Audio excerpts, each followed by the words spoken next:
for me.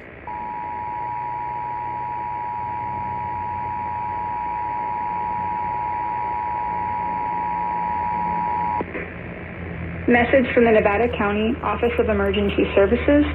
The Grass Valley Police Department has issued an evacuation order for a wildfire affecting zones GRS E280, GRS E222, GRS E380.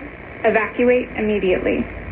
Evacuation zones GRS E381 and GRS E250 are under a shelter in place. Nevada Union High School will be a temporary evacuation point. Find more information at community.zonehaven.com.